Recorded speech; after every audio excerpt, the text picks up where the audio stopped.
This is Dan Schneider, and on this Dan Schneider video interview, the subject will be filmmaker Michelangelo Antonioni. I have three experts on his life and career. They are Hamish Ford, Mike Grost, and Richard Pena, and we will begin in a moment.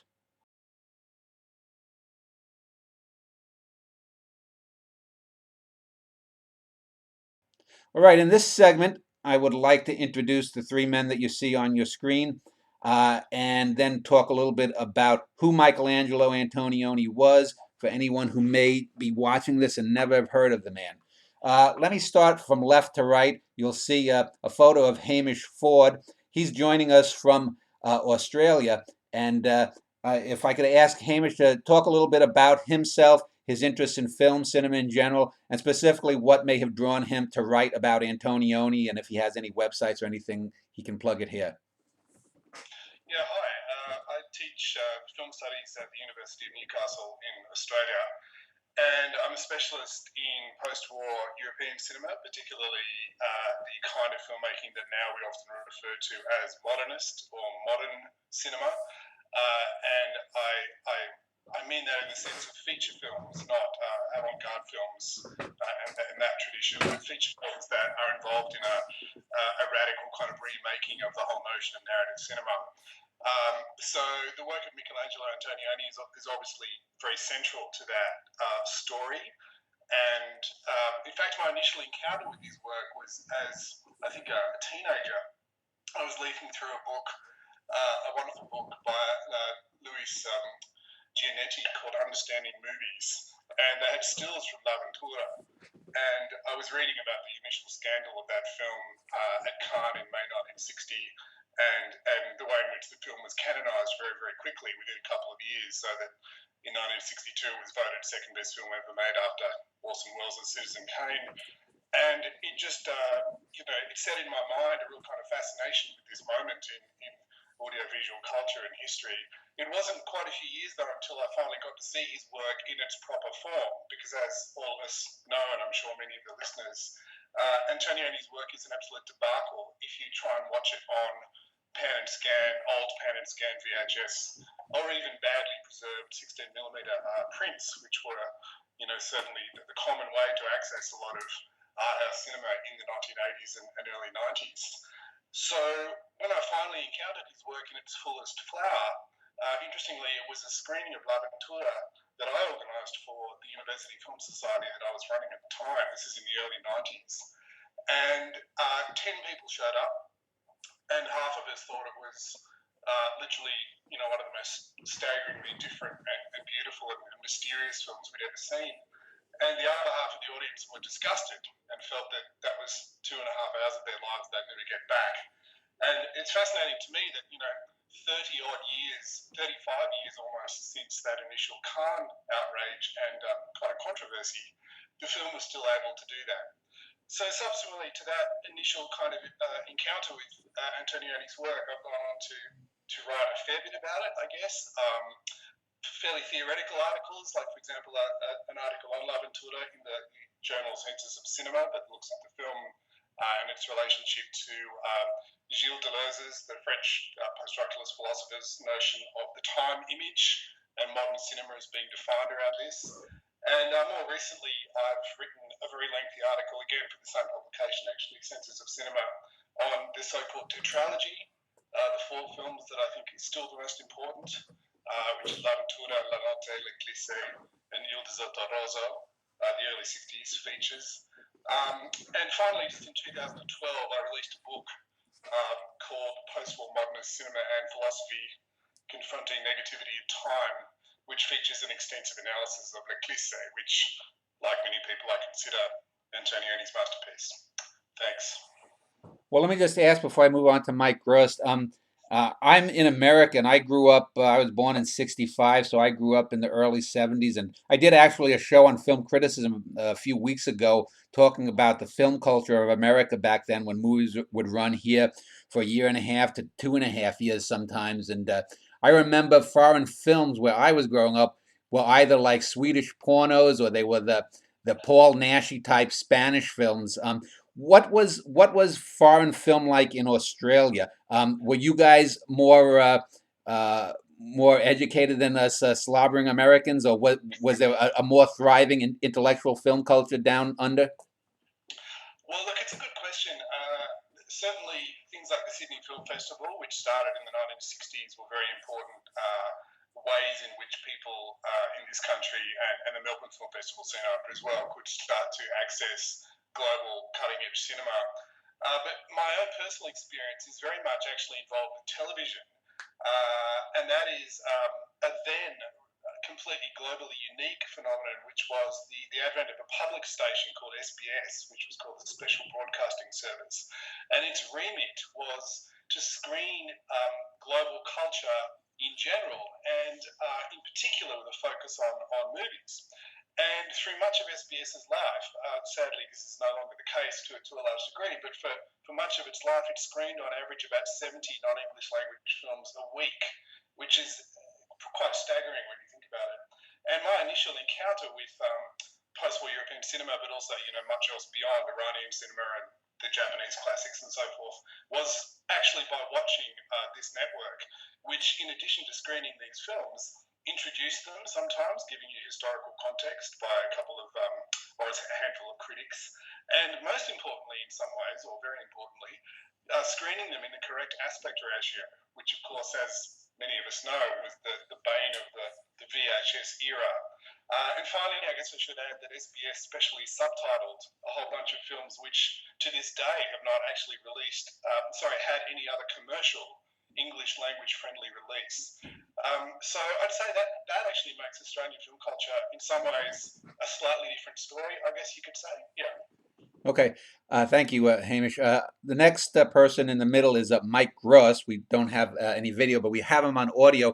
And Mike, I found looking online for Antonioni essays, and he has a website called mikegross.com. So, Mike, I would take it that you're our of the three panelists, you're our non-academic. Are you just a film fan? Tell us about your website and who you are and your interest in Antonioni. Yes, I'm not an academic. Currently, I have a website. It's a tourist. It has articles on around 120 different directors. There's a 60-page article on Antonioni, who's a great director, and I'm a retired computer scientist. I have a PhD in mathematics from University of Michigan. I'm a full-time writer. I write mystery short stories, a long, large-scale history of prose mystery fiction, the film website, which has mainly director articles on it, as I've said, and another website, which is a large history of Golden Age and Silver Age American comic books. Go ahead, Mike. Continue. Okay. Here, I'm very interested in visual style in directors, and have tried to write as much about visual style as possible. Antonioni's got a wonderful, magnificent, original, and personal visual style. So you could spend the rest of your life just trying to analyze what is going on in his work. Oftentimes I've tried to use some simple mathematics and geometry in analyzing directors' visual styles. And a highlight of my Antonioni article is an analysis of La Notte in its visual style, especially in the first half, which has all the wonderful geometric patterns of buildings, windows, and trying to pick up on the use of rectangles, trapezoids, and various zones of geometric patterns in the film. So I'm also very interested in circular forms used by Antonioni, which occur in his cinema from the earliest days of his documentaries to his last. And this is part of an extensive interest in visual style in other directors too. Some of the articles on the website are very short. Others are book length. There's book length studies of Fritz Lang, Alan Dwan, Joseph H. Lewis, Vincent Minnelli, the Tourneurs, father and son, that Jacques and Maurice Tourneur, and Raoul Walsh. and long articles on a number of other directors, especially Louis Friat, Agnes Barda, Edgar G. Ulmer. Those are all favorites here. Oh, good. Well, when I do for like a lot of the B directors, Ulmer and Tourneur, I'll be sure to contact you again. Let me just ask you about the one thing about Antonioni. When did you first see Antonioni films? Was it the 70s or 80s? And how old were you at the time? I was born in 1953, and I discovered classic films late in 1969 when I was 16 years old. A screening of Potemkin at College Film Society was a great, overwhelming experience for me, followed up by Lillian Gish arriving at the Film Society in person to show Way Down East. Hmm. So I first saw Antonioni films at a commercial theater in the early 70s. They had a double bill of Zabriskie Point and Blow Up, and that's got to be the daily double of all time in terms of great filmmaking. It was just wonderful. I'd already seen films by Rossellini, who wasn't as a great favorite of mine. I soon got to see at a local community college a 16 millimeter print of La Ventura, which is, as we just learned, was pan and scan, but it was still a great experience. And I agree that I think all film scholars today agree that film should always be seen in their correct aspect ratio. So I'm hardly defending the practice, but I did come up in an era where oftentimes you'd see stuff in horribly inauthentic forms, pan and scan on television. For a long time, I had analysis of Jordan Belson's Allures on my website, which said the movie consisted of black and white patterns. And correspondent kindly wrote to me that I was completely wrong. The film was in color. And I eventually managed to get a DVD of it, and lo and behold, it was color. I'd seen it broadcast in black and white on television. So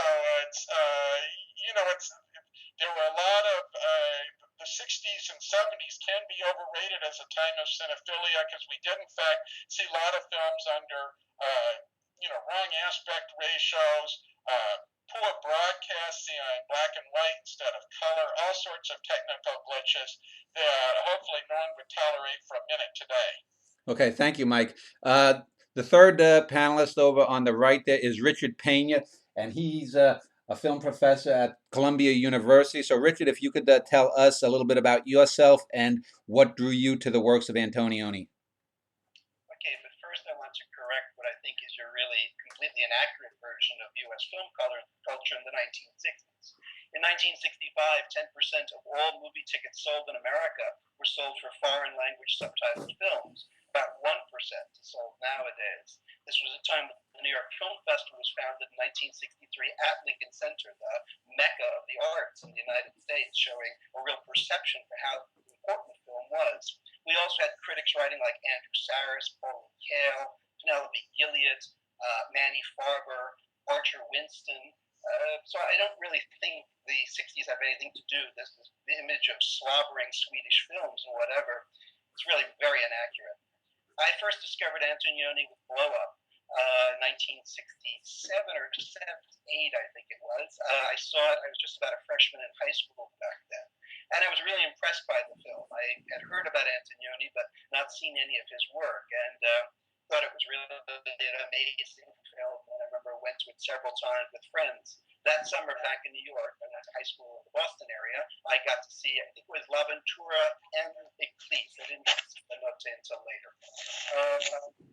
And then after that, there was Zabriskie Point, which came out, which baffled me. It still kind of baffles me, but I was already pretty much an Antonioni fan. I'm flattered to be called an Antonioni expert. I'm really not. I love his work very, very much, but I can't say I've done that much special work on him. I'm really a Latin Americanist, and I also do a lot of work on Chinese cinema. But Antonioni is somebody who I just loved, and in a sense, in a certain way, my work is probably closer in terms of my relation to Antonioni in terms of my history as a film programmer.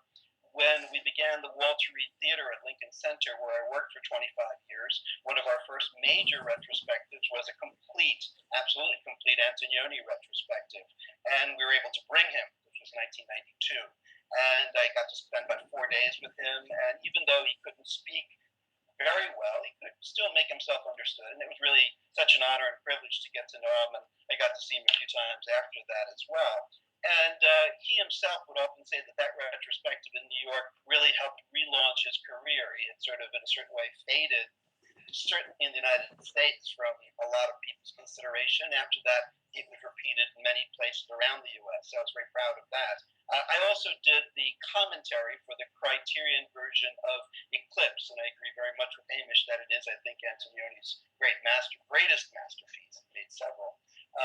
So in that way, I had the privilege of being able to do that. I've also taught a seminar on Eclipse. So I guess that's merely my connection to him. As I said, I hardly consider myself an expert, although an absolutely passionate fan who feels that he's beyond doubt one of the greatest figures to have ever worked in the cinema. All right, thank you, Richard. So let's step backwards a little bit, because I never like to assume that people watching a show are going to know everything about it. So there are going to be people who might be encountering the name for the first time. So maybe Hamish or Michael, if they are a little bit more in depth about his past. I know Antonioni was born in 1912. He would have, I guess, reached manhood during the rise of the fascist party. Let's talk about his first 20 or 30 years before he started making films. What kind of a person was he? What is his background? Was he sympathetic to the fascists, or what? Anyone? Do you want to go ahead? Go ahead. Yeah. Oh, yeah. Hi. Look, he's an interesting figure in that. Well, actually, just before I launch into that, I'd just like to echo something that Richard just said in regards to Antonioni's kind of legacy, or I think Richard maybe accidentally made it. A friend of mine has been living in China for many years and doing a lot of work on the documentary cinema movement over there, the largely underground documentary cinema movement. And he's done a lot of interviews with different kinds of filmmakers and critics. And time again, Antonioni is the name from the European canon, as we would see it, that gets the most frequently mentioned by filmmakers and critics over there. And it's in part perhaps because of his notorious, and we'll talk about it later, I'm sure, but marvelous documentary that he made in China in the early 70s. But it's not just that. The connection between his work and Hou Hsiao and Simon Liang and many other great Chinese language directors of the last 20 or 30 years is very, very strong. Even where those directors were explicitly influenced by Antonioni in the beginning, there's a kind of very, very interesting relationship there. So I think the global relevance of his work continues to become apparent.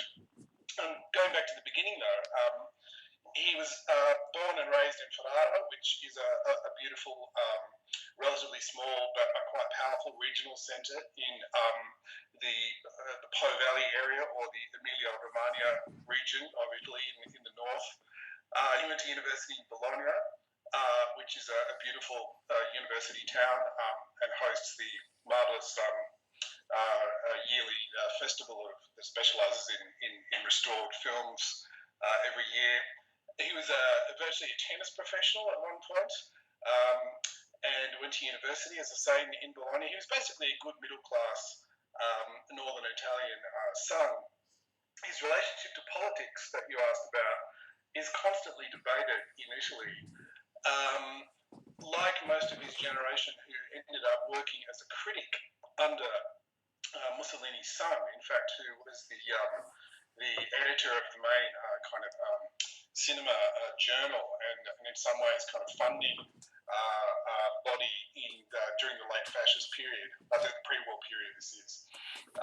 It was assumed, we may assume that those guys had some kind of loose political affiliation with fascism.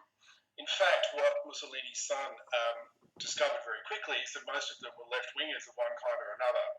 And to the extent that we can discuss Antonioni's explicit politics, he would appear to be some kind of left-winger. Certainly he was a secularist and an atheist, which was very important, and is still very important in Italy. And his films, I think, as Richard, I think, points out actually on his commentary that I was just flicking through earlier for Le Cliché, he is, I think, in a subtle way, a very political filmmaker.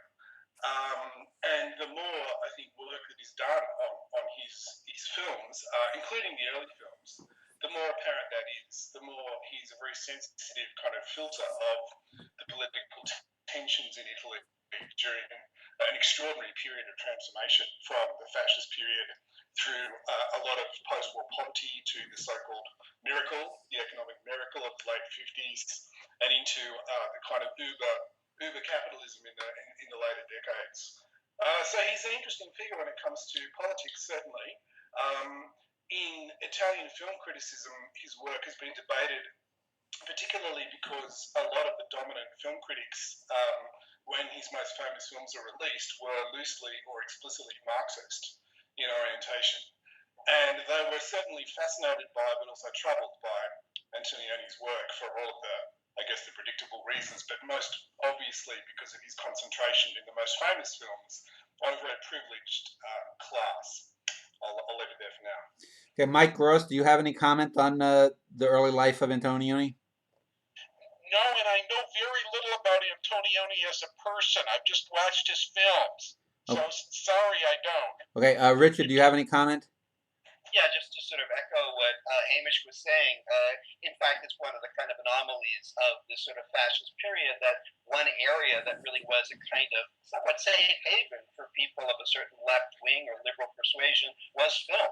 And in fact, there were a lot of incredibly progressive thinkers who were writing about film at that time.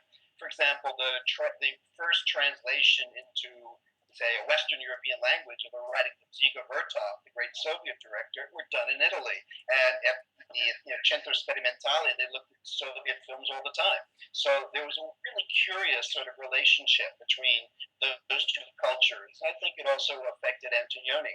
Antonioni is very famous for a statement, maybe it applies more to what we'll speak about later, for saying that he took the bicycle out of neorealism. And in a way, I think that that's a kind of very interesting way to think of him. There's a recent exhibition in Paris, a very interesting one about Antonioni and contemporary art. But one of the claims the curator made was that he kind of broke with neorealism. And I think that's too harsh. I don't think he really did. I think he represents one of the many interesting evolutions of that style that went on in the 1950s. And you can certainly see a number of his works, including the Tetralogy, is, I think, founded in a certain way on principles that began in the 1940s, but by the time he got to really use them, had really reached another place. I wanted to talk a little bit about his documentaries, and let's talk that before we get into the feature films.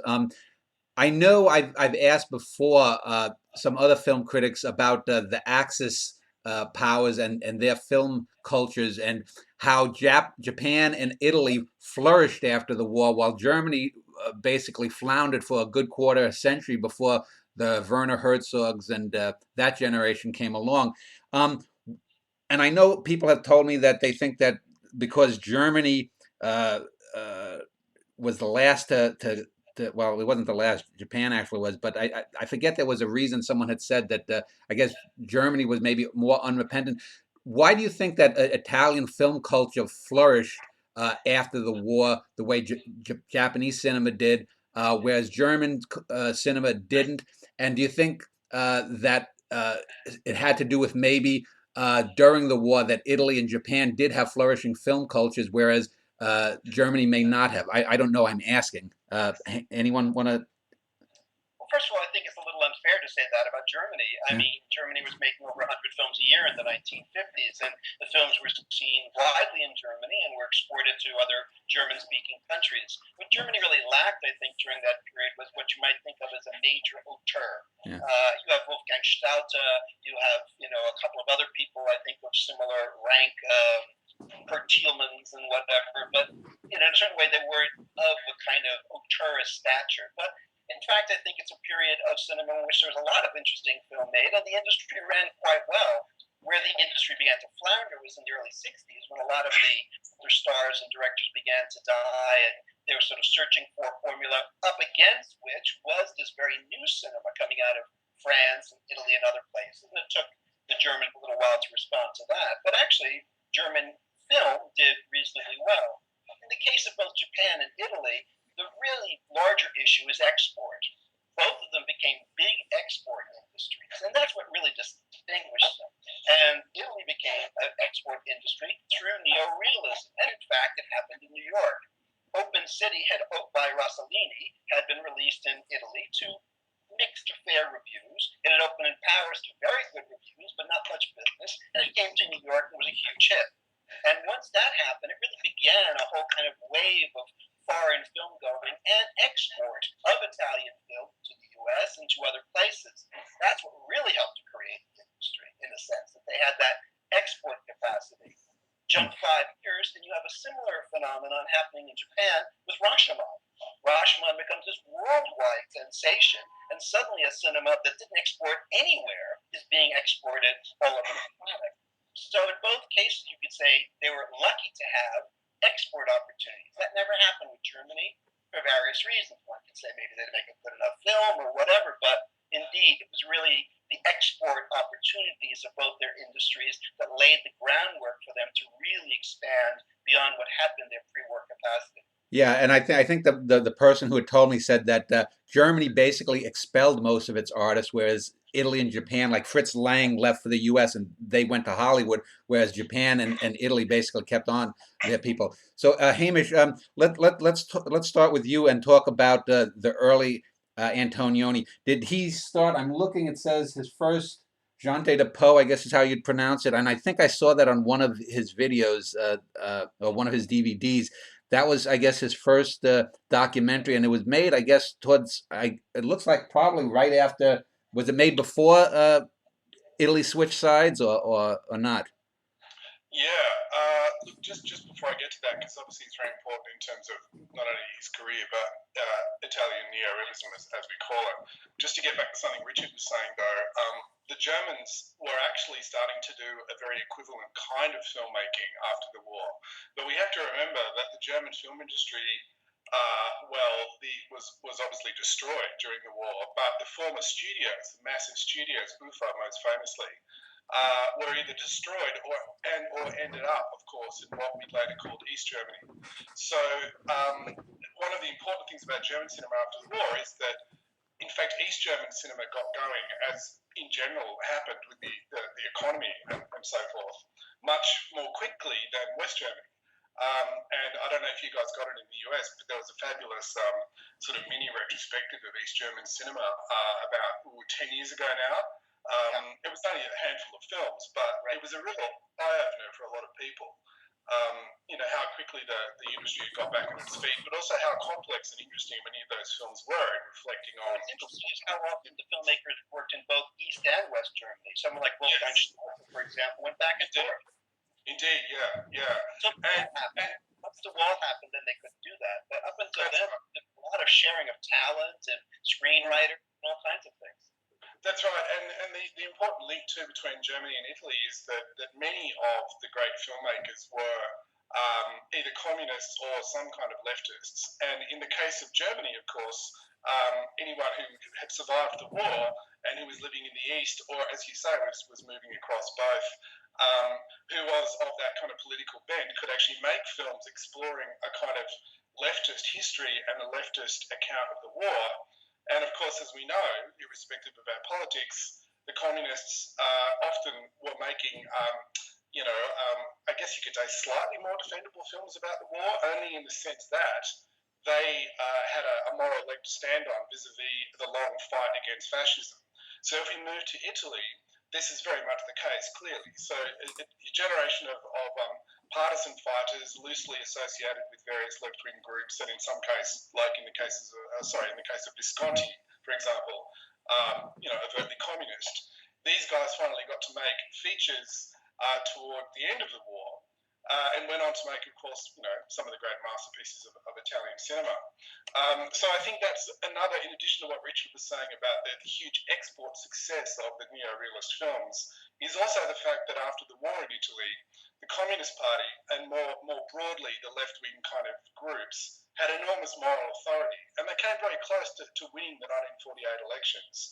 And in a sense, they had as kind of a cultural, particularly in the North, a kind of a cultural cachet that really lasted for a very long time. Parts of Italy are still governed by some derivation of one of the initial communist parties. In the case of Antonioni's work with his first film, People of the Po Valley, he started work on it in 1943, as far as I understand. Sorry, 42, as far as I understand. I'm not sure exactly which month, but together with Ossessione, Visconti's great first feature, it's often credited as sort of kicking off what we would now understand as neorealism, which for some people is ironic in the sense that I tend to agree with Richard here. I think that the difference between Antonioni's work and what we understand as neorealism is often far too kind of simplistically insisted upon. Obviously, if you look at a film like Red Desert or Zabriskie Point, we do seem to be a long way from the edicts of neorealism. But I would argue, if you look at the film sequentially, and I've argued this extensively in the article I referred to earlier on the Tetralogy, what Antonioni does is he responds to reality as it is changing. And it's changing so quickly in Italy and in Europe more generally, but arguably in Italy, particularly so, that he has no choice in a sense but to try and adapt the visual language and the aesthetic language that his films use in an increasingly radical way. So to make a film, say, that looks like The Bicycle Thieves in 1958, let alone 1968, would be kind of ridiculous if we keep that kind of historical responsibility and engagement in mind. So I think that's the way to look at even the most clearly quote-unquote neo-realist films of his career, like People of the Po Valley and some of those early documentaries. I know I did a show on Stanley Kubrick a couple of months ago, and we did a segment where we talked about Kubrick's early documentaries, and you could see the prefiguration of what was to come in his fiction films and some of his documentaries. There's the famous scene in, I think it was his second feature, where there's a negative image going down the streets of New York. I think I forget it's the one where the guy is in the mannequin factory, and there's a shot like that, and there's a shot like that in one of his industrial documentary films that's almost a carbon copy done 3 or 4 years earlier. So was the documentary of work of Antonioni also prefigurative in things, or was it just straight propaganda? I think it's never straight propaganda. I mean, I think it seems to me that what those filmmakers were doing was beginning to use cinema in a way to really explore, as Hamish said, the kind of reality that was around them. And, in a sense, again, because the cinema was a little bit of a liberated zone. I mean, Vittorio Mussolini wasn't an idiot. He knew he was hiring, but he also thought these people have talent. So it was a kind of interesting balance in terms of the way that these filmmakers had to work. It's the great debate now is if you look at Rossellini's films made under the fascists. I mean, these were films that were made on order. And yet, I think if you look at A Pilot Returns, one of his films, it can be read all kinds of ways. It can be read as a real critique of the fascists, and yet was completely paid for by the Italian military. So there's a lot of contradictions like that. And you just can't say, here was the regime, here's the film that was made. People worked in many different capacities and often quite subtly. And of course, Antonioni was the chief screenwriter on that film. Yeah. And the important thing to realize too is that fascist regimes, even Nazi Germany itself, don't necessarily produce an enormous amount of propaganda. I mean, the films that we know, the notorious films, of course, can be described that way. But when historians first started to hold their noses and do serious studies of Nazi cinema, they found that most of it was pretty much Hollywood-style melodramas, with a few typical or more kind of, dramatic variants of the mountain climbing genre and stuff. But, very few of the films were kind of what we would call overt propaganda. And the same could be said, but even more so, I think, of the Italian cinema under Mussolini. I mean, the so-called white telephone drama that the neo-realists were purportedly rebelling against was really the Italian version or versions of kind of privileged American genre cinema, with some interesting, obviously, kind of contextual changes there. In terms of Antonioni's documentaries that he made, well, really, he in fact only made, or started to make, the first one during the Mussolini period. And, it's even arguable over whether that film was being shot at that time. The film itself was not completed until 1947. We're talking about people of the Po Valley still here. And it was never completed as it was intended. So I think the running time of the film eventually was pretty short, maybe about 10 minutes or thereabouts. And it was supposed to be much longer. Watched as a kind of adjunct to Ossessione, Visconti's film, it is a really, really striking work. And getting back to your question, Dan, if you look at Antonioni's documentaries, it's almost impossible not to view them through this kind of prefiguration idea. What's interesting, though, is that they don't just prefigure the famous films.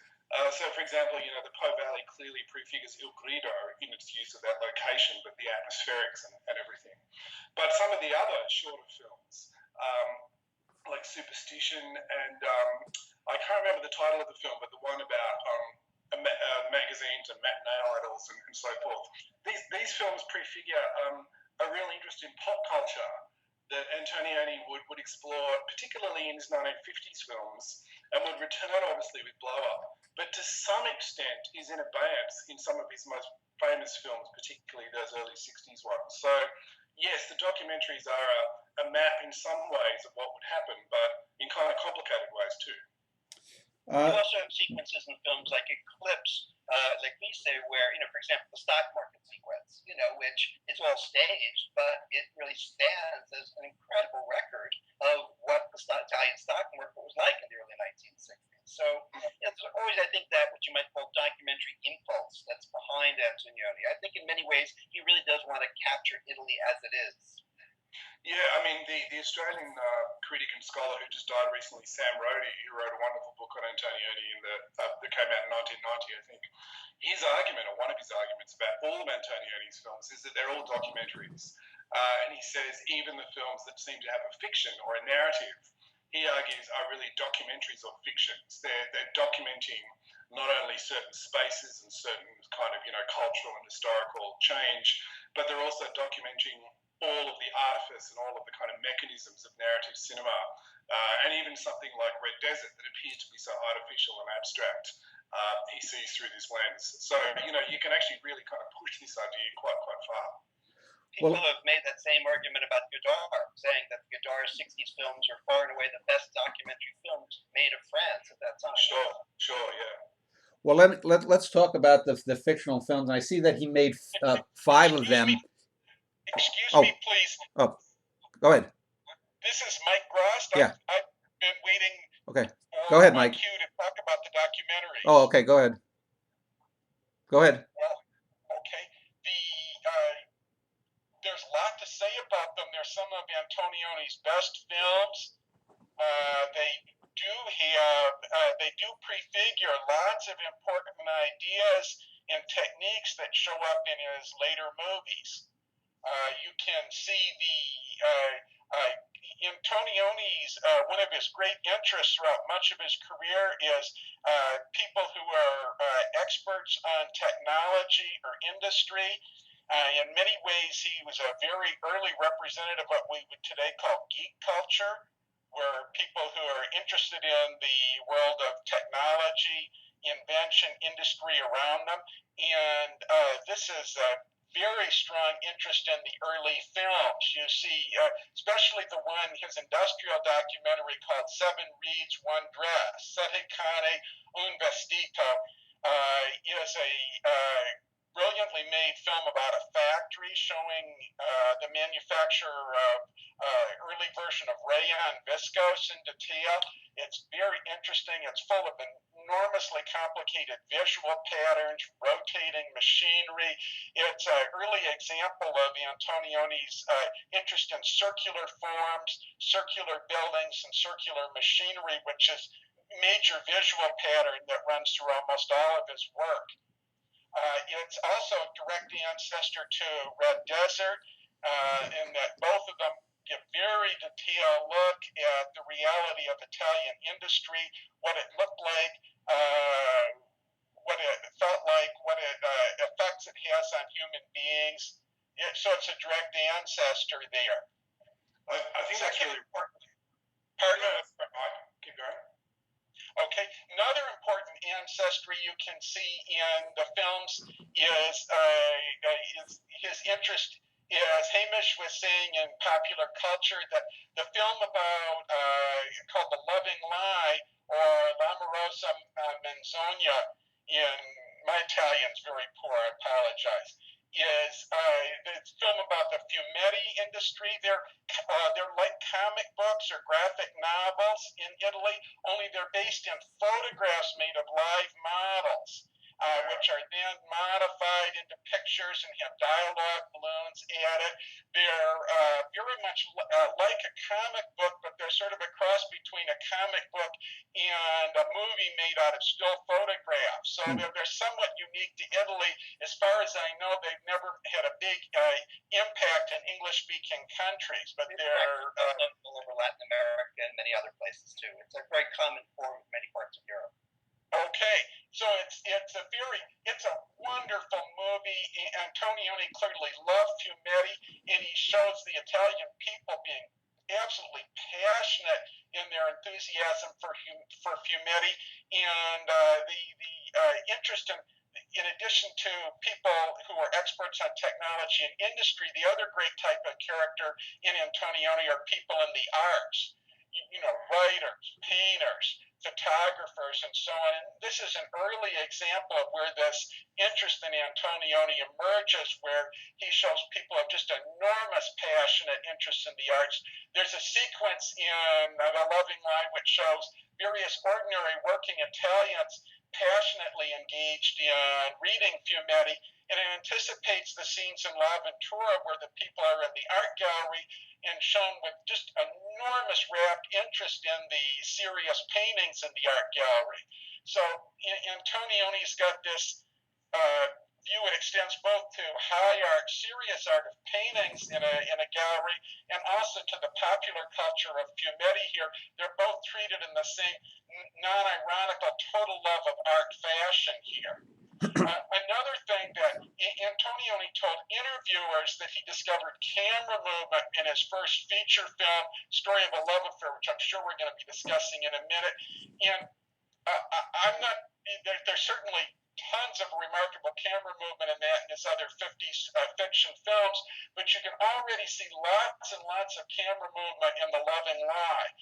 Antonioni, which was made, a couple years before the Story of a Love Affair, Antonioni was very clearly deeply fascinated by camera movement and incorporating it in The Loving Lie as a major part of his film work. I'm going to talk one more thing about one other film. I do love People of the Po. That is a beautiful movie. And the scenes at the end where the storm is about to start are very beautiful. They anticipate all the scenes of mist and rain and other. But I would like to mention his In You, which is a documentary about the street cleaners in Rome, I believe. It's an early example of Antonioni's respect for and interest in working class work. And that's something that runs through all of his films very strongly. In the Seven Reeds, One Dress, you see the technical workers at the factory. They're skilled laborers. They're experts on the high technology of 1948. Antonioni is different from most contemporary geek culture, where they always show, in most films today, scientists are always shown as very middle class people, white collar people, and so on. And you get people like that very much in Antonioni. He's very interested in them, but he also recognizes that working class people in factories and utilities and things like this also had expertise on technology. You see it in his movies. Okay. So Another aspect you'd see that starts out with the narrator talking about, says that people often look at the street cleaners in Rome but don't understand their work and barely see them. And this concept of looking at things but not understanding them is a almost philosophical issue that shows up in later Antonioni. I mean, it's classic in Blow Up, where the photographer sees what's going on in the park in real life, but doesn't begin to even remotely understand it till much later on when he blows up his photographs of it. And you'll see it also in the beginning of La Notte, where the dying scholar in the hospital is worried that he didn't think deeply enough about what he was doing, that he was afraid to look deep and go deep in ideas. This is a related concept of people looking at things, not understanding, thinking about them, but thinking too superficially. It's a profound worry of Antonioni's or a view that runs through his films. And we'll see some other examples later in Evinti. The newspaper is called the Daily Witness. So the newspaper, the clueless reporter in that film keeps looking at things, but is always two steps behind what he should be in terms of understanding himself. Well, go ahead, Hamish. That's a really lovely coverage of the documentaries, I think. And the last point that you've just given us there is a great kind of handle upon which many people have tried to understand Antonioni's entire work. And of course, it fits into really a whole definition of modernism in the arts more generally, but even in literature, which is this kind of idea, and you enunciated it so well, that vision and looking at things is actually now not linked to knowledge, or at least it's linked to a kind of mystification and obfuscation, which doesn't, in fact, kind of give us that sense of empowerment. So the jargon that people often use is that, the link between vision and knowledge brings in this case it's broken down. So we have a kind of an epistemological crisis almost, if you like. And I think I think you're right. NU is the key kind of moment really early in his work where that is prefigured, and he never stops doing it in all of his films. This incredible celebration of visuality and looking, but at the same time a disempowering of it, which is really remarkable. As I say, it fits into a much bigger modernist story, but I would argue at least no one in the cinema pursues it as presciently and as relentlessly as Antonioni. Well, we have the confusion between the saying I see, meaning both I visualize something and also I understand it. Not every European language has that, but it is particularly noted in English, and I think goes along with kind of separation between self and world, which I think is really one of the things that's at the heart of your book.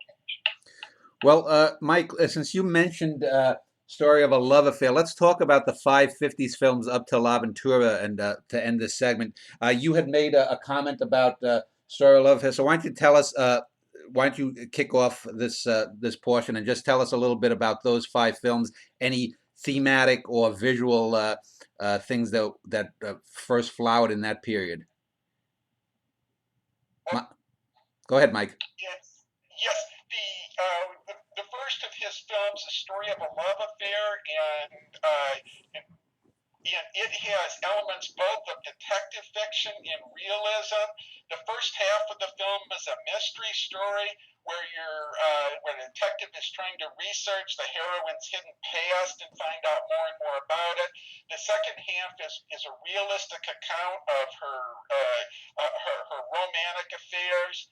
So it's a film it's sort of a cross between genre fiction, the detective story, and the realism, which is in a direct line of the neorealism that other people have used in Italian cinema. You can certainly see influences in the second half of Ossessione, which Hamish has been marking as very clearly a milestone in the neorealism cinema.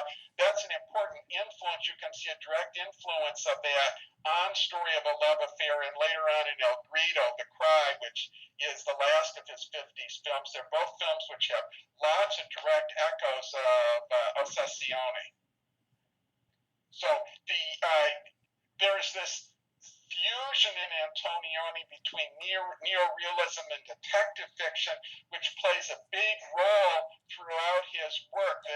He made a trilogy of crime stories about three young murderers called I Vinti, the Vanquished or the Losers might be a better translation of the title. And then, of course, in Blow Up has a major mystery story element as well in it. So this is not too, there's a prose tradition here as well of fusing highbrow concepts with mystery fiction, and you can see things like in writers like G.K. Chesterton, Karl Čapek, are writers who are clearly part of the same, perhaps European tradition of the highbrow detective story. Some thoughts here about some aspects of the 50s films. Okay, Hamish or Richard, do you want to pick up on that? Richard? I think Story of a Love Affair is in many ways a film that does look decidedly different from much of what was happening in Italy at that time. I mean, by 1950, there had been a move away from neorealism, and that very few of the films made any money. So because of that, there was a kind of new tendency, I think, towards moving towards other sorts of cinema. But I think there are strong elements in it of neorealism, some of the things that Mike pointed out now. Certainly for me, though, I think what really is remarkable is just his conception of the shot. I mean, already I think he is working with an idea, with a notion of the shot itself, which again and again is really challenging for the era and really anticipates so much of the work that would go on in the 1960s. In fact, doesn't really, I think, move back to that sort of real work with the shot until much later. But this film has an incredible sense of not only duration, but the complexity of each shot, the way that he is, mise en scène just designs each shot in such a way that enormous amounts of things happen. Characters enter the frame as friends, leave as enemies. I mean, all kinds of things that go on in that film, which I think are really quite remarkable and amazingly sophisticated. I mean, in a way, it's a real leap from the documentaries, which I think have their quality and certainly have their echoes in later work. But I think it is one of the most stunning debuts in film history. Hamish? Look, it certainly is. I mean, when Andre Bazin saw this film, he viewed it as a real sign of what he was kind of calling for. I mean, if you read Bazin's work on his, endlessly quoted work on neorealism, it's easy to assume that Bazin is just celebrating a kind of naive historical responsiveness and a kind of spatial charting. But there's another Bazin, a very important Bazin nestled in there as well, which is a kind of proto-modernist. And it would have been so marvelous to hear what he would have said about L'Avventura, La Notte, these films, if he'd lived to write about them, and to try and sort of, join those dots, if you like. I mean, the fascination he had for Chronicle of Love is obvious in one sense, in that, as Richard's already alluded to, there's an incredible, at least for the time, elongation of the shot and a kind of a stress on real space and depth compositions, which I tend to agree with Richard and others. He would, in a way, step back from to some extent in the following films and wouldn't really explode again in quite the same way, or in a different way, until Il Grido many years later. So it's really interesting how radical he is with this first film, despite the fact that he's in fact giving us, compared to many of the later films, of course, much more narrative here than we would be used to later on. However, going back to something that Mike was saying, the use of the detective story here is so typical of his work, in the sense that, the mystery or the murder mystery here is never fully kind of clarified. I mean, there's this wonderful ambiguity over whether the lovers are murderers or not, and in a way that they feel guilty. So in that sense, they are.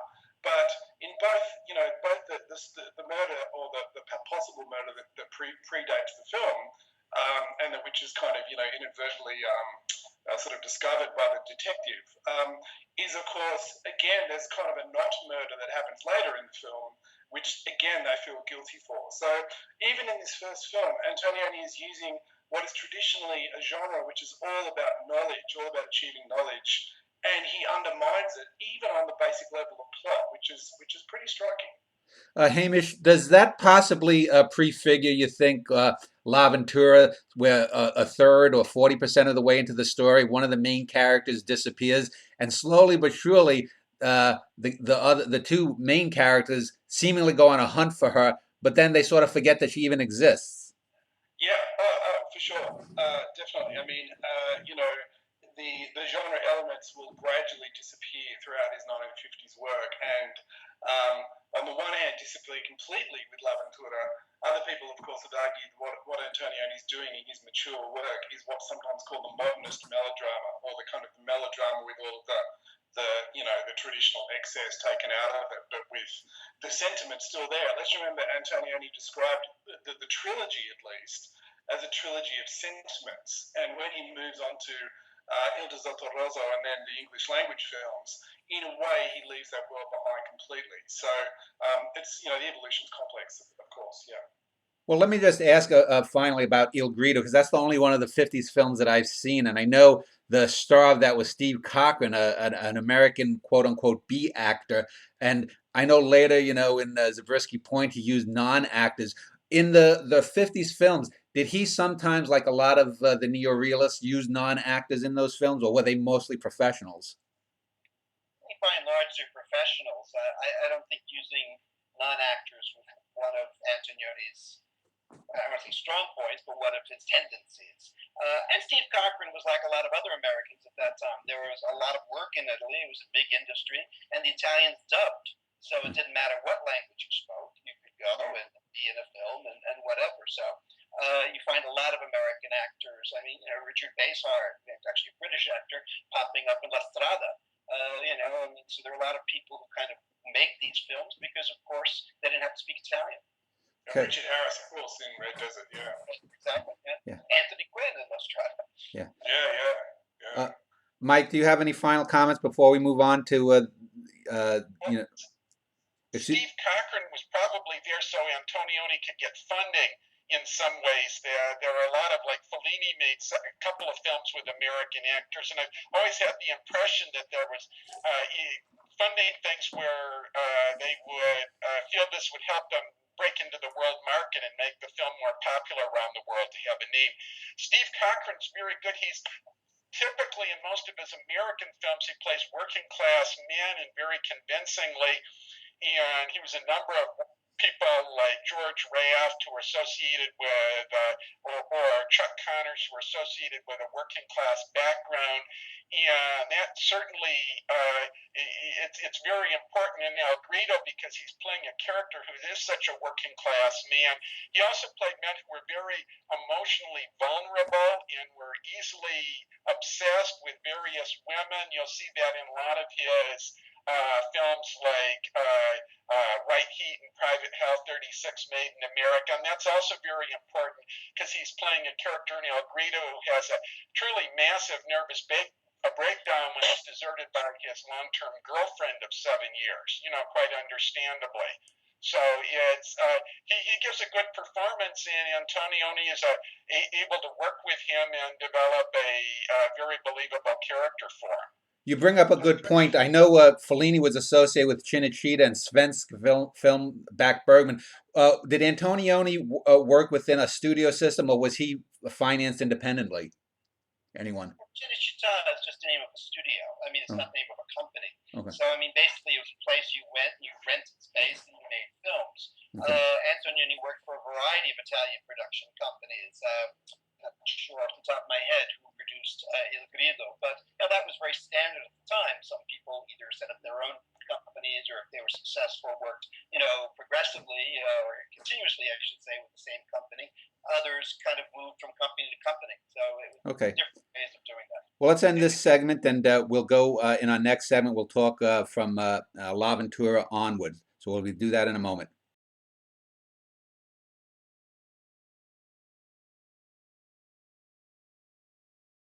All All right, back to talk about the trilogy of films, or possibly tetralogy of films that came in the 1960s that basically made Antonioni a household name, at least in some circles, along with the Kurosawas and the Fellinis and the Bergmans. Um, L'Avventura is generally seen as sort of the film that establishes reputation. And yesterday I was doing a show on the career of Woody Allen, and in a sense, even though they're totally different films, it's sort of to Antonioni what Annie Hall was, I think, for Allen, and that it made his name, and it was, while a continuation in some ways, it seemed to a lot of people think of it as him finally coming to full maturity and becoming a great artist. So I don't know if any. Let me start. Go left to right. I'll start with Hamish, since you had grouped L'Avventura along with Red Desert and La Notte and L'Eclisse as a tetralogy. Let's talk about L'Avventura first, and those 3 or 4 films that you'd lump together. Well, I mean, certainly, most people in the United States and many other countries, their first encounter with Antonioni was L'Avventura, which is important in a lot of ways. I mean, it's like it's not perhaps today's most radical film, but historically it certainly was. It made a more serious break, I think, than any of his other films at that time. However, for people who have been following his career, particularly in France, where he, starting from that initial write-up in Bazan in 1950-51, he'd been taken quite seriously, although none of the films were huge hits. L'Avventura wasn't a radical surprise, if you're familiar with his work. I mean, Il Grido really starts to open things up. It kind of finishes the 1950s work that we were just talking about. But there's also important links here. I mean, not only vis-a-vis the way Il Grido really starts to kind of evacuate narrative energy and narrative movement, so that in some ways, like the second half of De Sica's The Bicycle Thieves 10 years earlier, the first half of the film, Il Grido, this is full of, potential narrative and even genre kind of excitement. There's a kind of a nascent melodrama there about family breakdown. But the last 2/3 of the film are an increasingly sort of quote-unquote aimless wandering throughout the Po region. And so this model, I think, we see again in L'Avventura in more radical form. The other connection, though, that I would make is that many of the 1950s films deal explicitly with themes of what you could loosely call kind of nihilism. There's a real interest in Antonioni's work across different classes, and in the early films, as I think we've already alluded to, he's also very interested in working class culture and characters, an interest that would kind of disappear to some extent in the later work. But what he shows is that people from many different sort of social backgrounds all struggle often with different versions of a kind of I guess you could loosely say a question of kind of purpose. And Il Grido is an incredibly bleak film on this level. So I think while the themes of particularly the motif of suicide, which is very important in many of those 50s films, would disappear pretty much with L'Avventura, I think the broader theme of a kind of the challenge of nihilism is there. What, of course, makes L'Avventura so modern, not only aesthetically but conceptually, is that there is no suicide. There is no longer any kind of resort to remotely romantic or kind of miserableist conclusion. And the famous ending of L'Avventura is this kind of acceptance of continuation. But certainly, as we started the show talking about, the impact of L'Avventura, both at the time and now, is pretty undeniable. Mike Ross, do you have a comment on L'Avventura? Yes, I agree that it's perhaps the Antonioni's greatest film. It's a masterpiece. The whole tetralogy is some of the peak moments of the cinema. It's you could talk a little bit about the mystery plot here. It's famously a mystery without a solution, which is still very rare in film mysteries. There's some historical antecedents in prose mystery fiction. I mentioned Karl Čapek earlier. His collection of mystery stories. He was a Czech writer, intellectual writer. His collection of mystery stories called Tales from Both Pockets from the late 1920s has 3 short stories in it which propound mysteries, but which frustratingly don't solve the mysteries at the end. And this is a start of a tradition you'll see in Climax of L'Avventura. I suspect one of the reasons that it was famously booed at Cannes is that the audience came to an end of watching the movie without learning anything about the mystery that they've been following quite intently through the whole film. The film comes to an end in spoilers alert here, you learn nothing about the truth about anything that's happened so far, which was very radical. It's a form of modernism coming to the mystery. As I say, there's antecedents in Chopik. You can also see antecedents with a mystery novel that's not very well known nowadays by Clifford Knight called The Affair of the Scarlet Crab, which is a story which takes place on an expedition to the Galapagos Islands, a scientific expedition, and it does involve some mysterious disappearances. They do get solved at the end, but throughout most of the novel, they're as frustrating and as maddening as the mystery in L'Avventura. You have no idea if when the person has disappeared, whether they've been murdered or whether they've simply fled away in hiding, or whether they killed themselves or met with a sinister accident or whatever here. And the people who are left behind them face a tremendous challenge trying to respond to such a horribly ambiguous situation. So a couple thoughts of L'Avventura. Also, it's just extraordinarily beautiful work. The landscape photography of the islands and the rocks and the sea is just some of the loveliest in film history. It's enormously creative. It shows a masterful compositional style. It's just a very, very visually beautiful movie and beautiful at all levels. Well, let me ask you, Mike, since you mentioned the mysteries. I know the thing about L'Avventura, and I think of the 3 films, it's the most overrated one. And when I first saw it, I thought it was overrated, not because I really cared about the mystery, but you can go away. I mean, if you look, I think the same year Psycho came out, and we get the first quarter of that film seeming it like it's going to be a conventional Hollywood heist film or mystery, and then we get the introduction of Anthony Perkins' character, and that successfully works. And I'm not the biggest Hitchcock fan, but that's one of his best films, and it works because you get into the character, you get into why he's doing this, and we don't really need the resolution of what would have happened with was it Marion Crane or whatever the character's name was. With L'Avventura, I didn't mind him going away from what happened with the girl, but we just get sort of these two main characters that are these nihilistic, narcissistic characters that just don't do anything. You don't really care about them at the end. Whereas, for example, in the next film, La Notte, the two main leads, you get so deep and into the character, you really care about them. And I think that's one of the great films about relationships ever made. So what? Let me just ask you, Mike, before I go to Richard. What do you think about? Do you agree, or I guess you disagree, since you think that L'Avventura is a great film?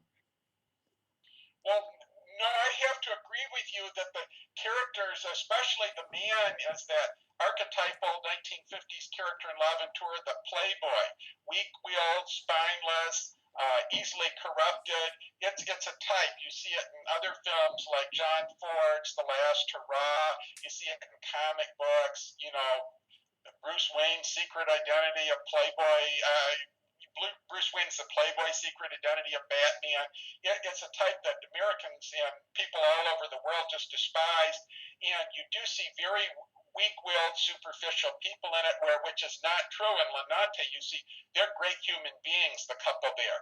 So what you're saying is true, that Antonioni worked with a very, very wide range of characters, and he would, some of them were very admirable, and some of them were rotten to the core. Richard, do you have a comment on L'Avventura? Well, I mean, I think one of the things about L'Avventura, it's a little bit like, a few other films like take Breathless, which came out around the same time. Sometimes a little bit hard for us to really understand the shock that the audience at the time had when they saw the films, because obviously we've seen so much after that. I mean, even I first saw L'Avventura probably late 1960s. By then, I had seen a number of Godard films. I had seen Rene films. I had seen a number of things which prepared me for it. And still, I thought it was a pretty remarkable film.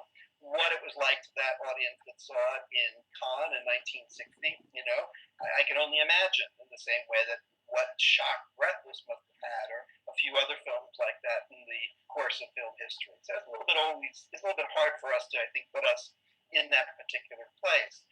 I do agree with Hamish that I think it's a tetralogy. I know there's some argument about whether or not the first three should be considered on their own. Seems to me that Red Desert's the perfect addition and complement for the first three, even though it's in color.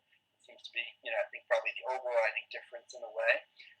As much as Antonioni explored camera movement in Chronicle or Story of a Love Affair, here I think what he really begins, this is something that characterizes the whole tetralogy, is a kind of really interesting work with what you might think of as elliptical editing, where there's a sense in which our transition from shot to shot is often quite surprising and startling. It's never to the point where we don't know where we are, but there's always as if something is missing. We've gone from one shot to something else, and while it assumes the same characters, the same location, clearly something is missing. Something's been taken out. The New York Times reviewer for L'Avventura actually wrote that the film felt as if a reel had been misplaced. And I understand that sort of feeling, but I think it works even more on the kind of individual level of shot than it does sort of perhaps as an overall narrative structure. That idea of a kind of elliptical editing, which for me would reach its height in Eclipse. I think that's really the film where that particular technique of Antonioni reached an extraordinary level of effectiveness. Can I just say something about that? Antonioni's influence has only kind of grown in terms of, critical and scholarly acknowledgement. And one of the things that people speak about is its connection, and I alluded to it before, to so-called, what's often called sort of the slow cinema movement of recent decades. It's very important in Taiwanese cinema, even mainland Chinese filmmakers like Jia Zhongke, and also, of course, European filmmakers like Béla Tarr. And I love a lot of those filmmakers' work, but one of the things that really strikes me is exactly what Richard is saying, which is that, yes, at times, obviously, Antonioni is a huge figure in terms of stretching time, literally forcing us to feel time in this kind of slowed down way. But what he also does is something that many of these more recent sort of time image filmmakers don't do, or at least don't do nearly to the same radical degree, is an incredible regime of editing. That much celebrated sequence in L'Avventura when Sandro and Claudia go to the sort of the ghost town, the fascist era village. That is it's almost like ground zero of his whole technique, in the sense of you have these shots, you have a couple of shots that go for, quote unquote too long, but then that really famous creeping shot down the alleyway that sort of almost now looks like something out of David Lynch or something, and many other kind of slightly eerie filmmakers. But following that shot, of course, is this extraordinary cut into, what we now call, or, what we then called kind of lovemaking. And, a whole film has been lost in that cut. The conversion of this very uneasy, slightly flirtatious relationship into an affair. And Gilles Deleuze, in the Time Image book, Cinema 2, he describes L'Avventura and Antonioni's work more generally as doing something that he says only Orson Welles pursued to the same extent, and that is really exploring Friedrich Nietzsche's kind of challenge of engaging with the problem of nihilism. And I think to get back to the audience reaction at Cannes in 1960, we can almost psychoanalyze their response now. It's very easy to laugh at them, obviously, because, it's like, well, you thought Monica Vitti running down the hallway at Taormina was slow. Well, check out, the Turin horse or something. But if we think about why they were so outraged, surely to some extent it might be because what the film does is it makes you transfer your affection or your allegiance or your interest onto this new couple, whose relationship is only possible because this woman has died or disappeared, and this relationship can only continue if, in effect, they start to flee her or flee her presence. And, that the horrible nature of that as a viewer, I think, or the confronting nature of that at the very least, is something that I don't think is quite leftist when we rewatch the film now. So I guess I'd emphasise those two things. What Richard is saying about the elliptical cut, and of course a very different kind of ellipsis to the kind that you get in classical Hollywood cinema where you're not supposed to notice the cut. And also the kind of the shock factor of the very insidious kind of narrative treatment of the couple. And also, of course, backing up very much what Mark was saying about just the incredible, I'd say, kind of sublime level of kind of image construction that the film has, actually more than any of his other films. If you think about the variety of locations and treatment of space and staging of bodies, it's kind of unparalleled, really. Yeah, I think when you mentioned Bellatar in a sense is sort of the end point of at least the long take that Antonioni began. I'm not considering Andy Warhol and those experimental films. I'm talking about, strictly, fictive. Yeah. But let me move on to La Notte, since I had said I think that I would put that probably even ahead of Scenes from a Marriage by Bergman, as I think one of the greatest portrayals of a realistic marriage, a troubled realistic marriage. And I think the only performance that Mastroianni gives that's in a class with that throughout his whole career, and I've seen about 10 or 12 of his films, is in La Dolce Vita. What, if any one of you want to jump in about that film, any thoughts? Hamish, let's start with you then. Look, I love La Notte. I do think on most levels it is a step down from L'Avventura. However, in terms of there's so many great things about it. I think in a way though, what Antonioni is doing is he's making a tighter and a more glamorous and actually a much more star-studded film. I mean, of course, Monica Vitti became a huge star with L'Avventura, but she was not, obviously, when the film was made. Here he is in La Notte with Mastroianni and Jean Moreau, two of the biggest stars, maybe even the biggest stars in European cinema. And he's making a pretty glamorous production. Now, what he's doing with that, if you like, language is remarkable. La Notte is a very strange film, though, because on the surface, I think, yes, in a way, it looks more conventional, at least compared to L'Avventura, and it seems to tell a more narratively compact story. But if we think about what really does happen in the film, again, we've got this initial energy, of the scenario with the dying friend Tommaso, and then this kind of, couple in crisis. And then, of course, pretty early in the film, Lydia goes on her famous walk.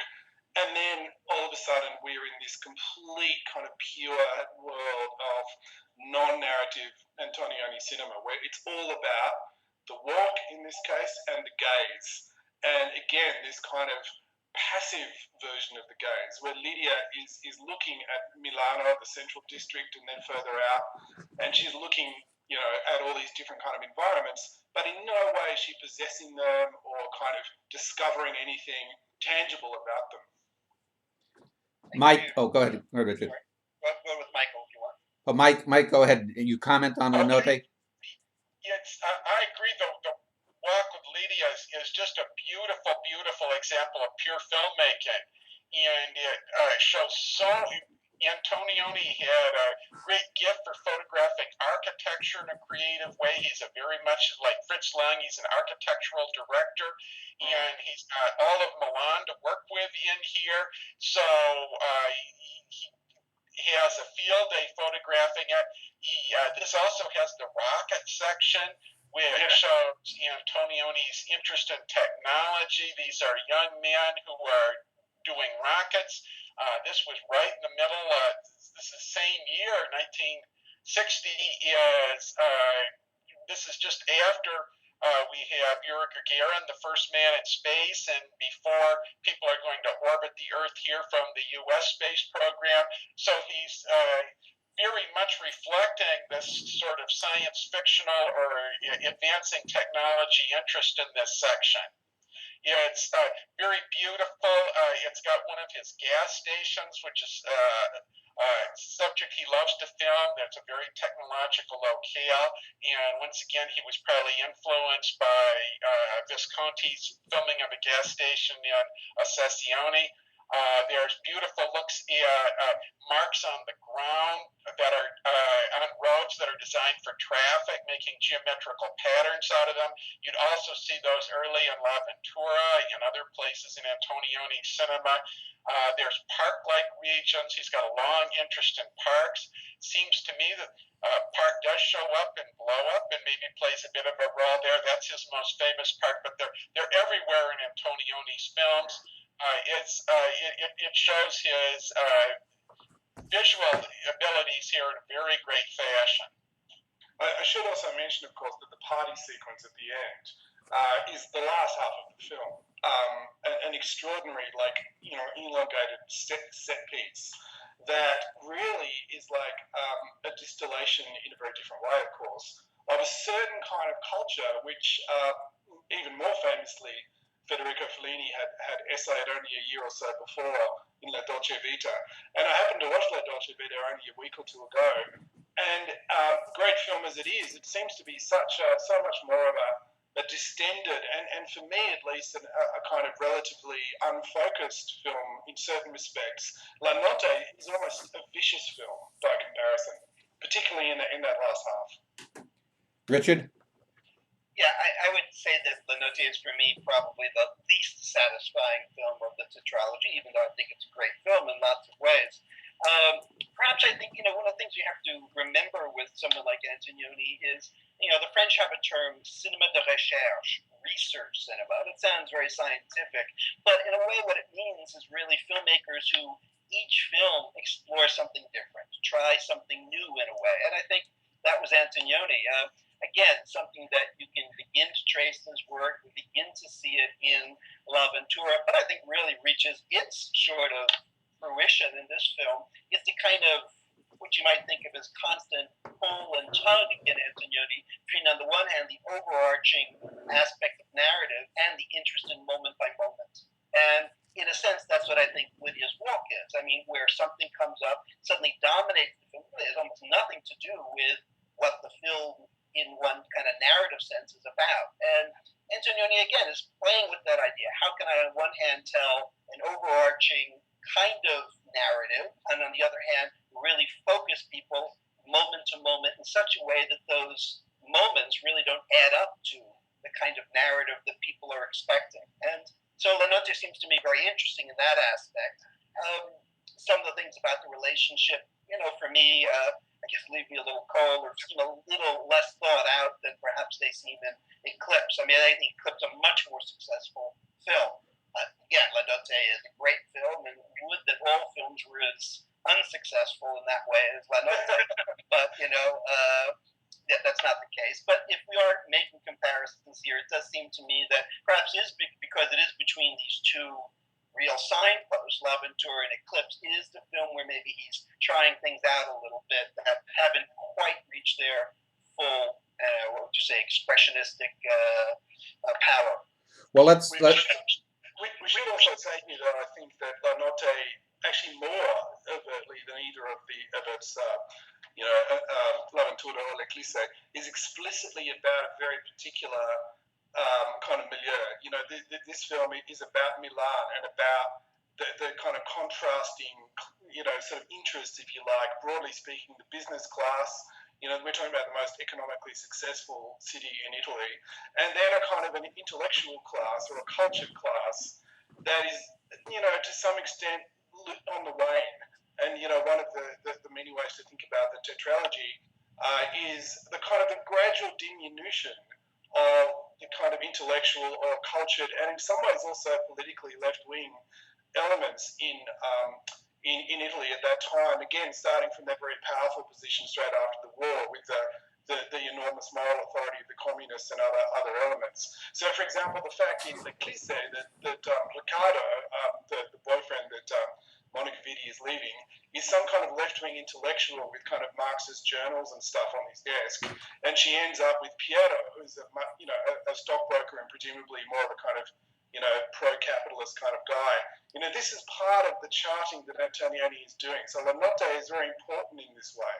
It's about the gradual losing out, really, of a certain vision of Italian culture in favour of a much more purely capitalist one. So that scene where the industrialist offers Giovanni a job is one of the most pathetic scenes in Antonioni's work. That Mastiani is sitting there thinking, okay, I'm a writer and I write for intellectual journals, and I'm being offered a job to write essentially pro-business propaganda for this guy. Okay, Richard, since you have posited Leclerc as the best of the three films, let me start with you and then work backwards to Michael and Hamish. So, why do you think that's the best of of those three films? I guess I find it the most affecting and effective. I mean, I think that all the work that Antonioni was experimenting, actually starting with Il Grido, going through L'Avventura, and now to La Notte, just reached a kind of beautiful fruition in this film. I think he has his sense of editing down. I think Vitti gives an extraordinary performance. I think it has a kind of moral and sort of political weight to it. I mean, the whole sort of picture of the stock market. And again, it's just seeing a work that I think finally, encapsulates everything that Antonioni was trying at that particular point to do.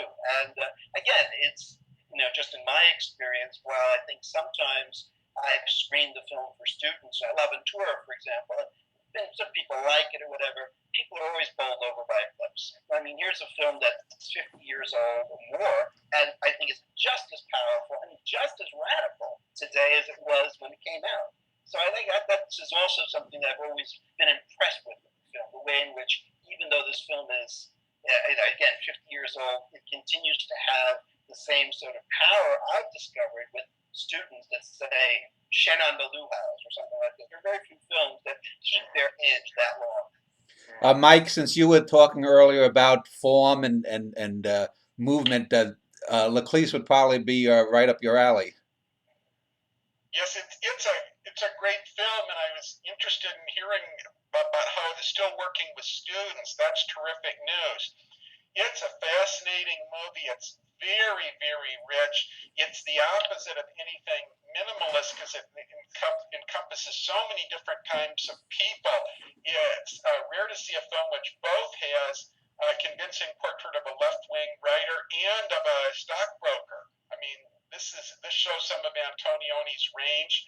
The scenes in the park are very rich and beautiful in the way they're staged and seem like directly ancestral to the park scenes in Blow Up. They're the two greatest and most developed park scenes in Antonioni. I very much like the strange opening architecture or the water towers or whatever they are that you see out of the writer's windows. That's supposed to be an unusual district in Rome that I'm hoping someone who's more expert on Italy than me can tell about. Hamish, can you tell about it?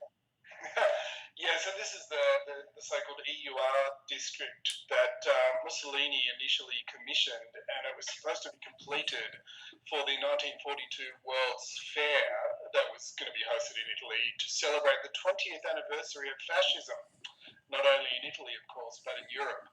Now, obviously, that didn't happen because of the war and the overthrow of his government. And as far as I understand it, the region was certainly never completed and fell into some disrepair for some time until in the 1950s, there were new moves to not complete it so much, but to rejuvenate it with a new generation of buildings in time for the Rome Olympics in 1960, I believe. So it's interesting how two kind of moments of kind of political nationalism, I guess, and pride fueled the development of this region. So what we get at the beginning of the film and at the end, and at certain key scenes throughout, is a kind of an essaying of this very strange space that's got at least two different historical periods in terms of its design, but it also is unfinished. So there's a lot of parkland and undeveloped, space in this kind of weird sort of outer suburban area. And to some extent, it's still like that today if you go there today, although, there's obviously been subsequent building in that region. But, one of the fascinating things about, for example, the construction site, which is such a key, space in the film that the couple kind of have their awkward rendezvous next to and will feature at the end. It's very unclear when you watch the film. Is this a construction site, or is this building that was sort of half built at some point in the past and has been just sort of closed down, because it seems to not really be progressing. So that wonderful tension in Antonioni that he loves between sort of things that are in development, things that are being built, but also things that are decaying, that might be kind of breaking down, and the kind of slippery space between them. Now, Hamish, you had... Oh, but to Rome and you get off and you take a cab into Rome, you'll pass through EUR. So good way to, you can still see the buildings that Antonioni filmed, like the church and the town hall and places like that. They're still there. Now, Hamish, you had made the claim that you would put Red Desert in with the three other films. I think that it's actually quite a radical break, but I want to hear, because I know other people have also lumped it in as a tetralogy. So let's talk about the film first, and then how it's links to the three prior films. So if you would, Hamish.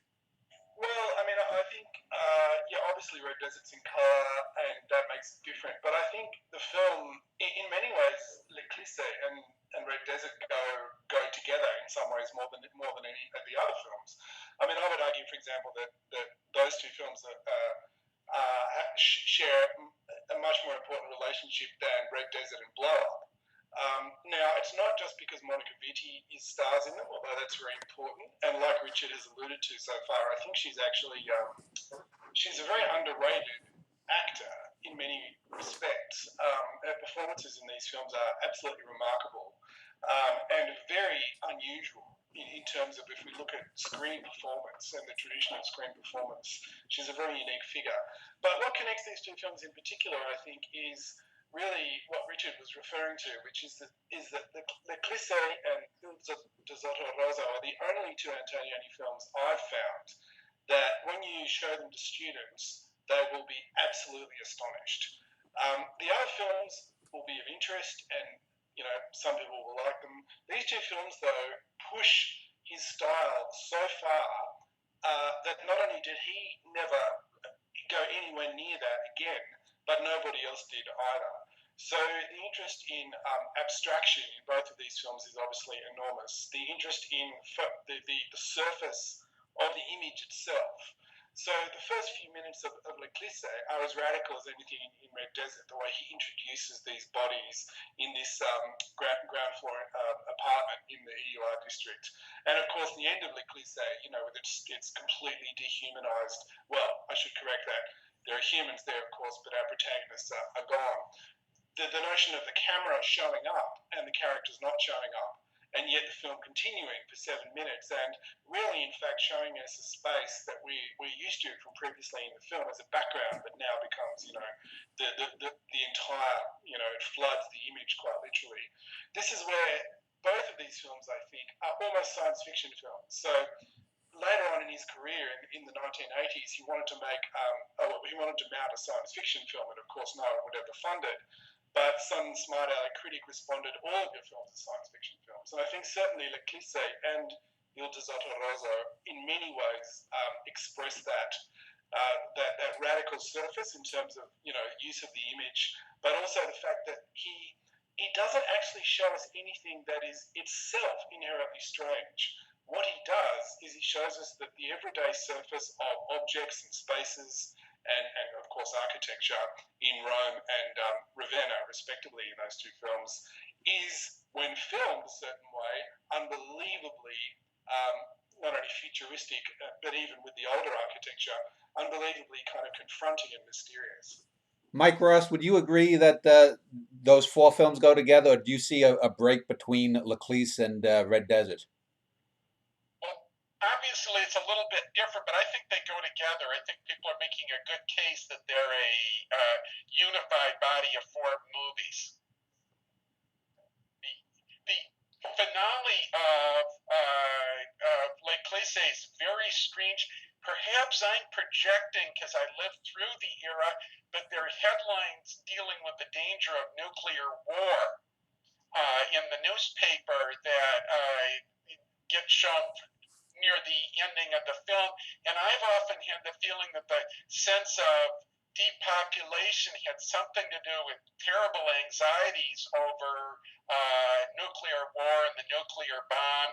And I'd be interested, do other people feel that that's a possibility, or am I simply reading in a personal feeling here? No, I think certainly both of these films, particularly Le Clissé, can be seen as, sort of, well, in many different ways. But one thing they do is they express a certain kind of apocalyptic, anxiety, certainly. Much has been made that, Le Clissé came out, roughly at the same time, or was made roughly at the same time as the Cuban Missile Crisis and this sort of thing. It's incredibly important, his interest in this moment. And of course, when we talk about the American films, there's another whole story there in terms of his response to a very quickly changing historical situation vis-a-vis the Cold War. But no, I think that can't be overstated. The other thing, of course, that is of growing interest to scholars is the way in which Ildefonso Rosso, and of course going back to some of his documentaries too, is interested in the effect of technology on the environment. And some people are really now writing, serious journal articles and chapters, for example, arguing that Red Desert is the first ever climate change film. Now, I think that's a little bit dangerous in the sense that it oversimplifies the film, and famously Antonioni refused to sort of condemn technology and in fact said that, for him the factory is a much more interesting space to film than a row of trees. But nonetheless, the actual cost of modernity in so many different ways, socially, personally, but also materially and environmentally, is palpable throughout these films. Richard? Climate change might be a bit much, but I mean, there is really, I think, a constant allusion to when we see the smokestacks belching out their sort of reddish, smoke and whatever, that being linked directly to the reddish mane of Monica Vitti. She's another form of industrial waste, terrible. She's also been a product of that. In a way, going back to the tetralogy, one can almost divide it in the middle, in that I think, Le Clissé and Red Desert are both films in which they're unimaginable, to my mind, I don't know if others feel the same way, without Monica Vitti, the same way that the Joseph von Sternberg films are unimaginable without Marlene Dietrich. That it's just one of those very happy occasions in the history of cinema where an artist and an actor came together and just were so in sync and worked so perfectly together that it really becomes inseparable from the aesthetic of the film. And I think Antonioni only discovered that. I think when he worked with her in La Ventura, he was getting to know her.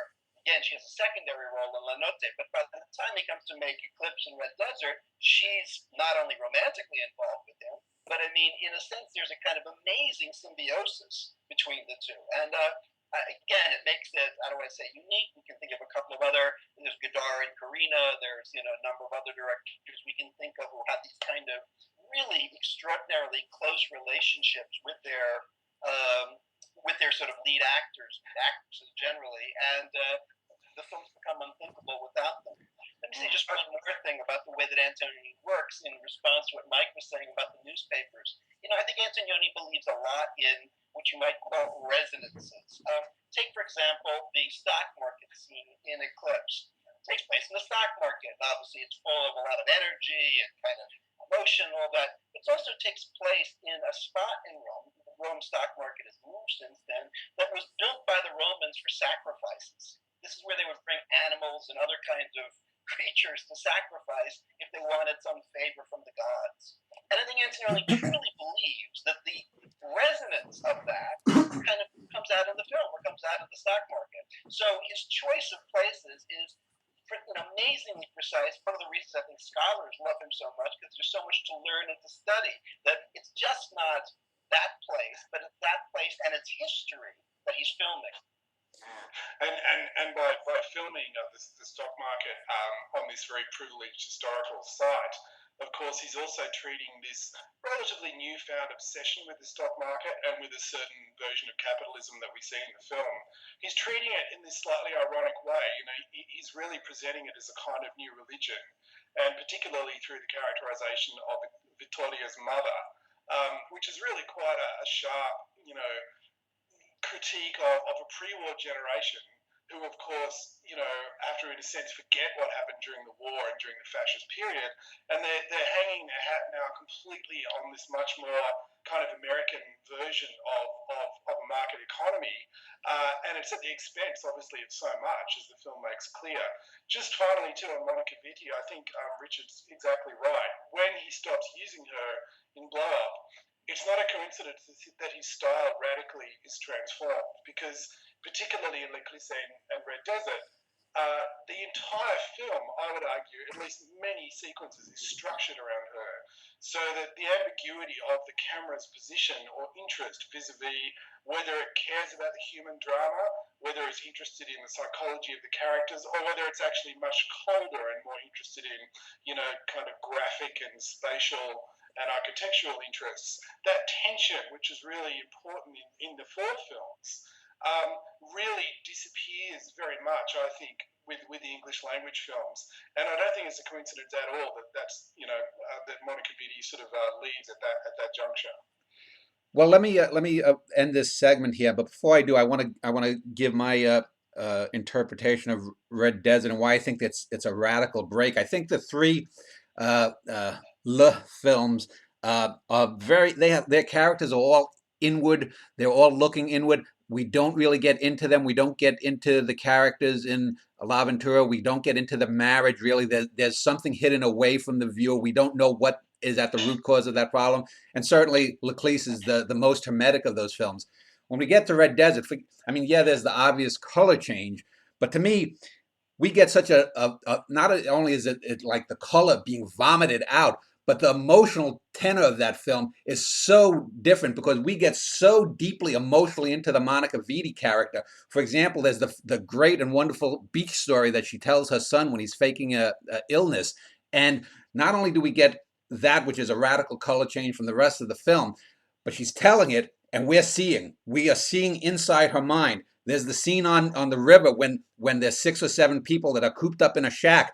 They destroy the shack literally physically and then exit it. And to me, that's such a and then we get the Richard Harris character, and he's always looking outward. He's going to Argentina or Chile with his company, and so the first 3 films there are so inward directed in many ways, and then we get this radical shift outward in terms of color. And then when we get so there we have the sort of emotional outwardness that sort of explodes in that film.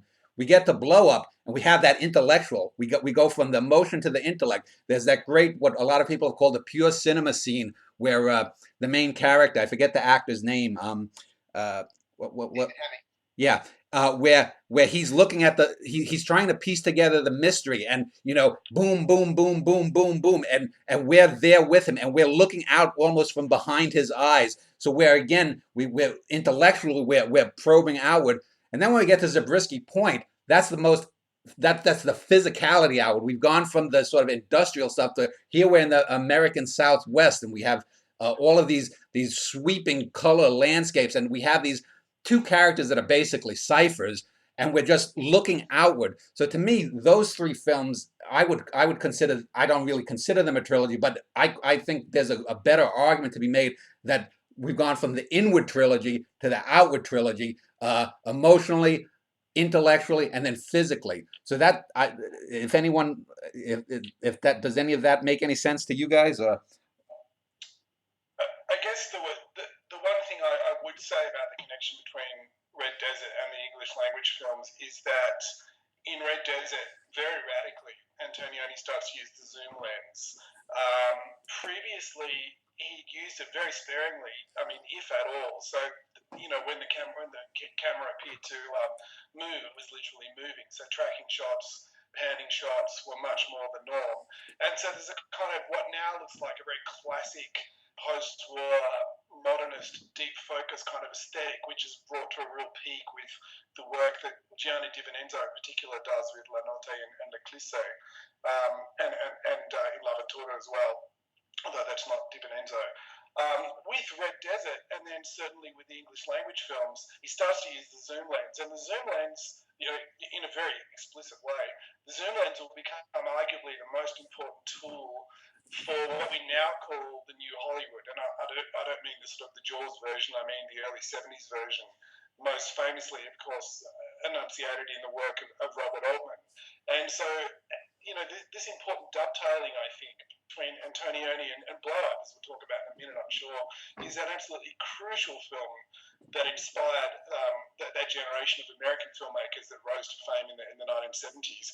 So I think on that level, there's certainly an important connection. But I guess on the other stuff that you're saying there, Dan, to me, it is quite different. I mean, I agree with you that Monica Vitti's character, Juliana, in Red Desert is painfully apparent to us. I mean, she's like an inside-out kind of, she's the only character that Antonioni, I think, acknowledged was neurotic. He refuted very much that Monica Vitti was in La Clisse, and I agree with him. With the English language films, for me at least, I agree with Sam Rody that the characters are of very little interest, actually, to the film. There's very little overt subjectivity in the way that the camera treats David Hemmings in Blow Up, for example. But that would be my view. Yeah, I would say that he's, in the English language films, very distant from the characters. I mean, he's really an outsider, and he kind of plays his outsiderness in terms of the way that he structures shots, the way that he films his characters. Just one correction, though, if I may, Hamish, I really do think the zoom that you see in that new American cinema really comes from television, because no, it does. I agree. Like that. I mean, they all came from TV, where that was already the sort of standard sort of technical language. Yeah. Oh, no, sorry, I didn't mean to suggest it just came from Antonioni. It definitely comes from television for people like Altman, although that generation admired Antonioni immensely, obviously. Mike Ross, do you have a final comment before we move on to the other films in the next segment? Just very briefly, the zoom lens started actually in the 1920s, and you can see it in some old films, but it needed such intense bright sunlight you could only use it outdoors on brilliant days, and you already start seeing it on American TV, like in Joseph H. Lewis's work in his TV westerns. Every so often there'll be a zoom lens show up, and it really it looks so ugly and otherwise brilliant work that Lewis was doing with camera movement in that era. Just a thought here. On the story that Monica Vitti tells, it's like in Red Desert. It's full of rocks and ocean. In some ways, it's like a version or a reference to La Ventura and the scenes in the rocks and the ocean at the start of that film. Yeah, you get almost the rocks as the human form. Yes. The narrator says that they're like flesh, and they're like biomorphic abstraction, where you see in artists like Max Ernst or Arshel Gorky or other artists of the surrealistic tradition, where the abstract forms would also be like the forms of animals or people. Yeah, I know. You look a recent film, Winter Sleep by Nuri Bilge Ceylan. You can see that in some of the Turkish landscapes and the homes built into the rocks too. It's very reminiscent of that as well. He has such a good visual style. He's very distant. It was the only film of his I've been able to see on the big screen. It looks so gorgeous there. Yeah. All right. Well, let's end this segment. Go ahead. Yeah, I'd like to make a correction. I mean, zoom lenses were around since the 20s. Their problem was not sunlight. They didn't need any more sunlight than any other lens. Their problem was that they didn't zoom very much. They zoomed about 3 to 1. So they weren't really that useful. You see them sometimes. Probably the most extended use of them is Leni Riefenstahl in the Olympia film. They only began to be used in the 50s when the French company Ingenieux came out with their zoom lens, which did 8 to 1 and then 10 to 1. And then got much more. There wasn't really a problem with sunlight. It's a problem. The zooms themselves weren't really that useful for filmmakers. It's interesting too when Wim Wenders was working with Antonioni for Beyond the Clouds, and Antonioni kept using the zoom lens, and Wenders apparently was horrified, and he says, what are you doing? This is incredibly unsophisticated of you. And it's like, Wim, have you seen any of Antonioni's films after Le Clisse? Yeah. All right, well, let's end this segment. We'll come back and continue in a moment.